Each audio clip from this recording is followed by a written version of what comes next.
दुनिया के अंदर बहुत बड़े बड़े काम हुए हैं और बड़े काम करने के लिए काम और आदमी को जो है काम के अंदर डूब जाना होता है। नमस्ते, मैं हूं कौशल किशोर और आज की इस छोटी सी स्टोरी में आप सभी साथियों का स्वागत और अभिनंदन है। ये कहानी है मुगल आजम की। एक किताब आती है मुगल आजम जो राजकुमार केसवान जी लिखते हैं और उस कहानी के अंदर एक शॉट है, एक सीन है और उस सीन में सलीम और अनालकरी जो है वो दिन के तीसरे पहर में एक जगह मुलाकात कर रहे होते हैं और उस कहानी में पीछे से तानसेन गाना गा रहे होते हैं। तो जो इस फिल्म के डायरेक्टर हैं के आसिफ, वो अपने म्यूजिक डायरेक्टर जो नौशाद अली खान साहब हैं उनसे कहते हैं कि आप कोई ऐसा टक्कर का सिंगर बताओ जो पीछे से गाना अगर गाए तो लगे कि हाँ तानसेन गा रहे हैं। तो कहते हैं गायक तो है, सिंगर तो है, लेकिन वो फिल्मों के लिए गाना नहीं गाते हैं, तो कहते हैं कि आप मेरी एक बार उनसे मुलाकात तो कराइए। कहते हैं उनका नाम बड़े अली गुलाम खान साहब है और वो लखनऊ में रहते हैं, लेकिन वो फिल्मों के लिए गाना नहीं गाते हैं। तो कहते हैं कि मुलाकात कराइए। वो अगली सुबह मुलाकात करने के लिए आते हैं और उनसे मिलते हैं, परिचय होता है, पास बैठते हैं, नमस्कार करते हैं और वो उनका परिचय कराते हैं कि ये के आसिफ खान जी हैं जो मुगल आजम फिल्म बना रहे हैं और इनकी फिल्म में एक गाना है और वो आपसे गवाना चाहते हैं।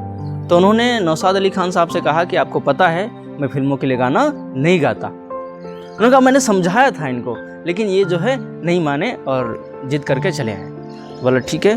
तो उन्होंने उनसे भी मना कर दिया कि देखिए कि आसिफ साहब मैं फिल्मों के लिए गाना नहीं गाता। तो वो कहते हैं कि वो सिगार पीते हैं और कस लेते हुए कहते हैं साहब गाना तो आप ही गाएंगे। ये कहते हुए बैठ जाते हैं। तो कहते हैं नौशाद अली खान साहब को अलग बुला के कहते हैं कि किस पागल को आप पकड़ लाए, किस पागल को आप लेके आ गए, इसको पता है कि मैं गाना नहीं गाता फिल्मों के लिए, फिर भी जिद कर रहा है। तो उन्होंने उनसे कहा कि आप कहो तो इनको भगा दें। उन्होंने कहा कि आप कहो तो मैं इनको अभी भगा दूं। उन्होंने कहा ठीक है भगा दीजिए, मैंने तो खूब समझाया, लेकिन नहीं माने।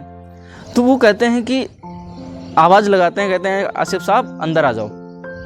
तो कहते हैं कि उस समय 1944 के आसपास का समय था। उस समय एक व्यक्ति को 500 रुपये मिलते थे पूरे महीने गाना गाने के लिए, लेकिन उन्होंने कहा ठीक है साहब मैं गाना गाऊंगा, लेकिन एक गाने के पूरे 50,000 रुपये लगेंगे। 1944 की बात है, 1944 की बात है। उस समय एक व्यक्ति को पूरे महीने गाना गाने के लिए सिर्फ 500 रुपये मिलते थे।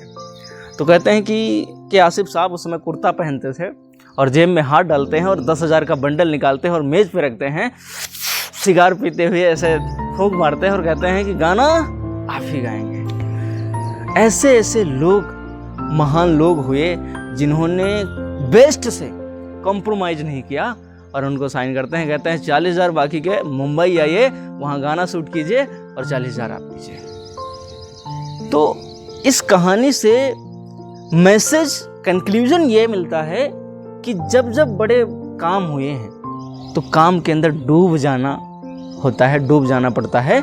काम और आदमी एक हो जाएं, दो ना रहें, तब जाकर के ऐसा मास्टरपीस, ऐसे बड़े काम होते हैं। 16 साल लग गए मुगल आजम को शूट करने में, मुगल आजम को बनाने में, तब जाकर के ऐसे फिल्म मास्टरपीस बन के तैयार हुई है। Thank you so much.